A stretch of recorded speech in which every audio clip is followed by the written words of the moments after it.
Welcome to the Daughter Arise channel. This channel is all about bringing you news stories, raising awareness and sharing my experience of childhood sexual abuse. If it's your first time visiting this channel, be sure to check out my other videos, and please be sure as well to subscribe to this channel so that you get a notification when I upload, and be sure to hit the thumbs up button if you like the videos. So today I wanted to bring you a story that I came across. It came up on my YouTube feed as a recommended video. It was on the Wendy Williams show, and it was in regards to an actor called Billy Porter. Now, for those of you who don't know who Billy Porter is, he's an American actor, voice coach, performer who has a very successful career in the entertainment industry. I must admit I hadn't heard about him before I did this video, but I took the time to look up some information about him and listen to his interview on the Wendy Williams show. So in part, in some of that interview, Wendy mentioned that he had wrote an open letter for a magazine called Out about his experience of being sexually abused as a 7-year-old child by his stepfather. He starts off the article by warning the reader that it is graphic in content.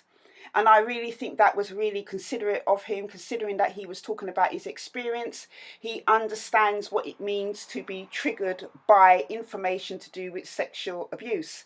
So he firmly but kindly warns the viewer that it is graphic. And it is only in the sense because he explains the acts that his stepfather did to him in a truthful way. It's something that many survivors cannot do. And because of that, in a sense, it keeps the mystery of sexual abuse very vague in matter. He hasn't done it in a way to make people cringe or gag. It's just his truth. What is evident from his story is many elements that are evident in most survivors of sexual abuse's story. Broken home, his father left when he was 1 year old. Billy talks about how that affected his life and how his father leaving had left him with a void, a sense of wanting to belong and to feel loved. His mother then at some point later on in his life, maybe around 6, 7 years old, then gets a new partner, which is his stepfather. And it's important for me to say at this point that just because a child has a step-parent doesn't mean that all step-parents go around and sexually abuse their children. It's not the highest percentage, but this is just one of those facts. Stepfather moves in with him and his mum, and then we see slowly over time that the grooming starts, with the stepdad showing him images in Playboy magazine, asking him which images that he likes. Remember, Playboy is a pornography magazine. It is, I don't know, I've never looked at it, so I don't know, but I know that in nature that it is of a pornographic kind. So he starts the grooming process off by showing Billy these pictures. Now, in the article, Billy does believe that he was targeted by his stepdad because he was gay. Billy says that he was born gay and that somehow his stepfather picked up on this to exploit him. I beg to disagree, because we know that this is a lie. Paedophiles operate from a place of power and control.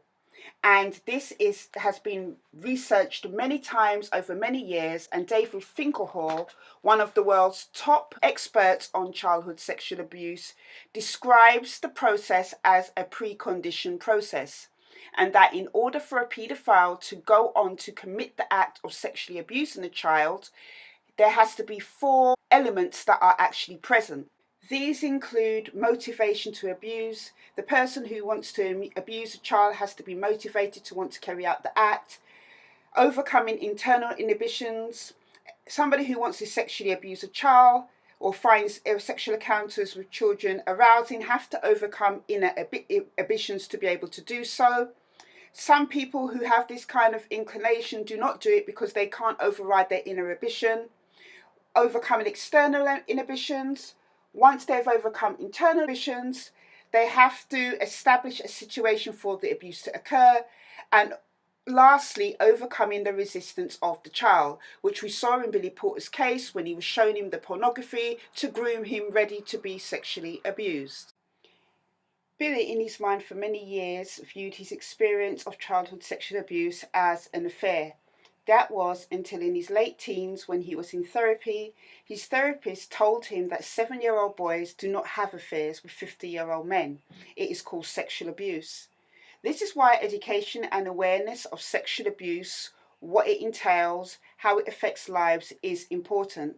There are many survivors of childhood sexual abuse that don't even know what actually happened to them is called sexual abuse. Because they don't have the information and the knowledge to know about what has happened to them, it is easy for the survivor to build up a perception of what they have experienced. It could be that they minimalize it. It could be that they call it an affair. It could be that it is to try and gain control or make sense of what's happened to them. No information, explanation, or understanding of an experience of sexual abuse can lead the survivor to form a false sense of reality about what has happened to them. If we are to look at the manipulative, deceitful, and dangerous nature of a paedophile, this is the false reality that they present to their victim.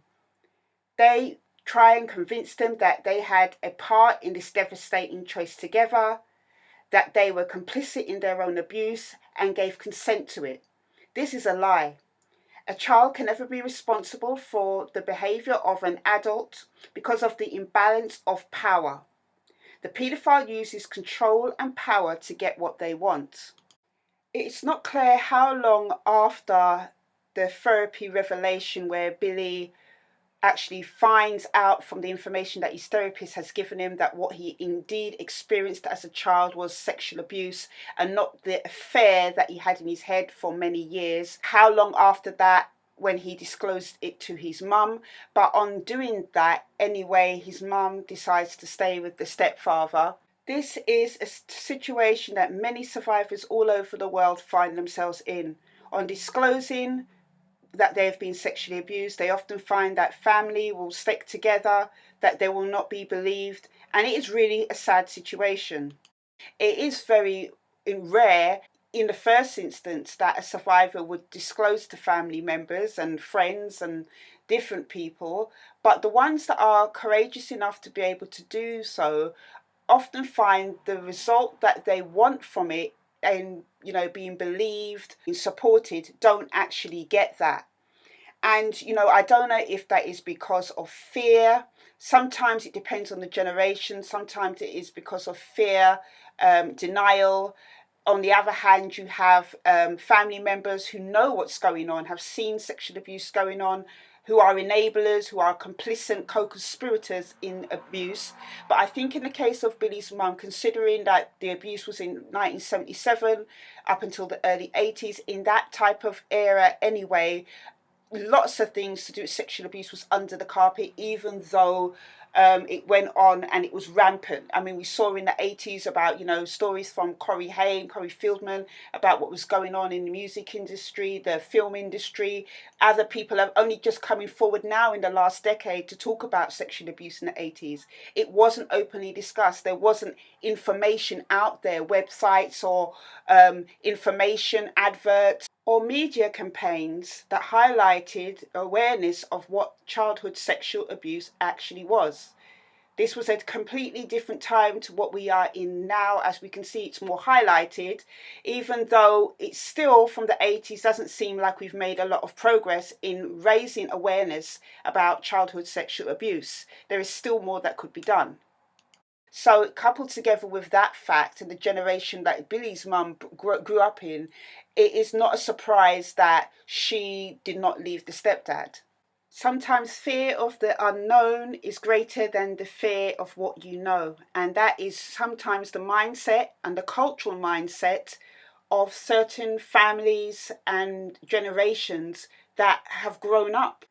Reading from Billy's open letter, it seems evident at some point that it must have been bothering his mum what had happened to him and what he disclosed to her.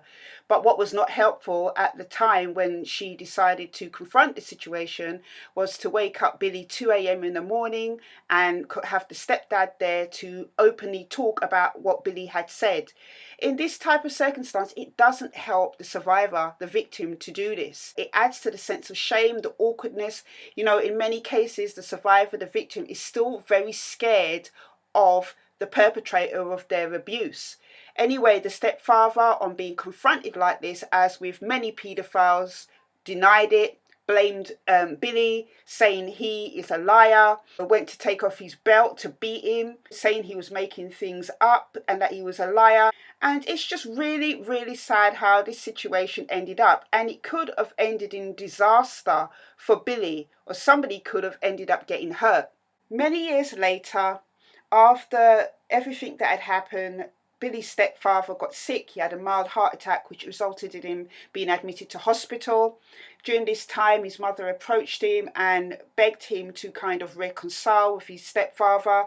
Billy said begrudgingly he had done this, and he did it because he felt it was the right thing to do. And I must say, he's just such a brave man, and all that he's been through and everything, that he's experienced, and he still was willing to extend forgiveness to him. A lot of people find that hard when people do that. I've done that myself with my own dad, even though I don't have a relationship with him. But it's more about releasing yourself, and it's not more about the other person.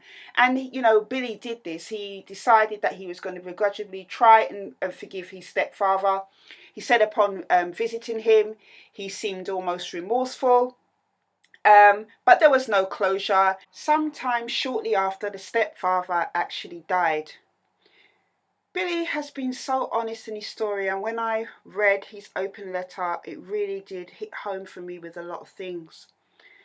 It's clear that, with the Me Too movement and Time's Up, it actually triggered him to want to speak out about his experience, to speak up for the rights of different people.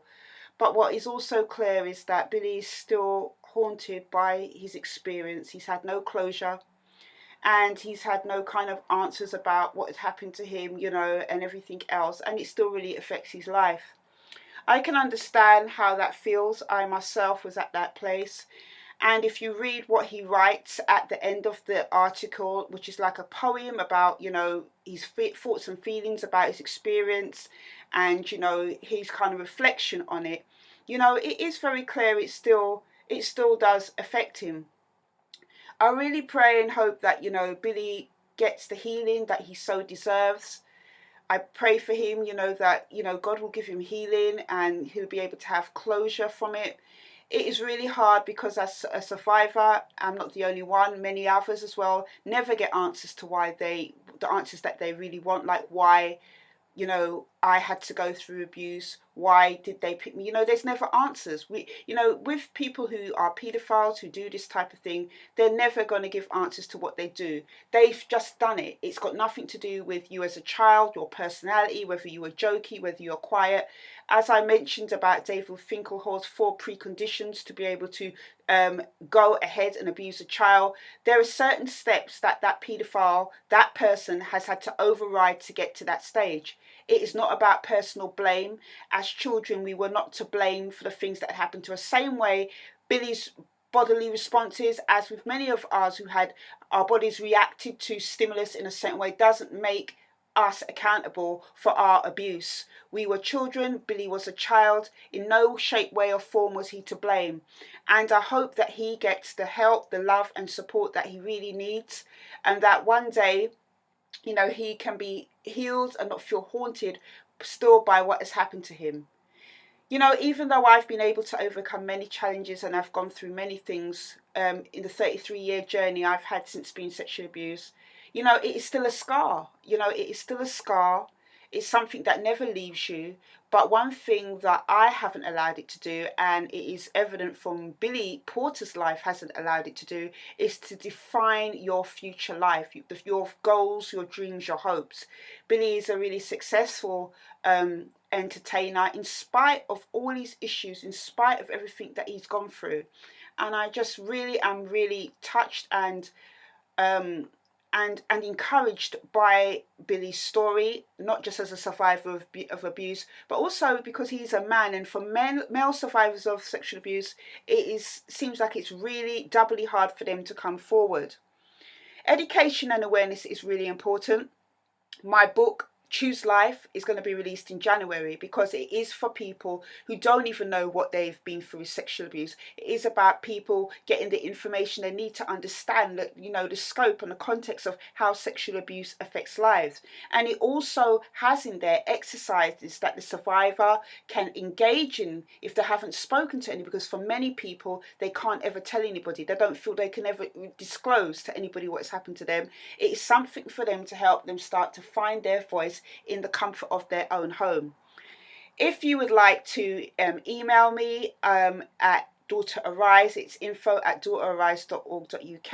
If you want to ask me any questions, I will leave the link to the article in the description box below. Please be warned, it is graphic in certain sense because it describes actual sexual abuse. It's not because it is filthy or dirty. It is a travesty what's happened to Billy, but he's being honest about the acts that had happened to him that, you know, constituted his sexual abuse. And I just take my hats off to him, and, you know, check out his article if you can. But if not, you know, I hope one day that if you are a survivor of sexual abuse, that you'll be able to find your voice.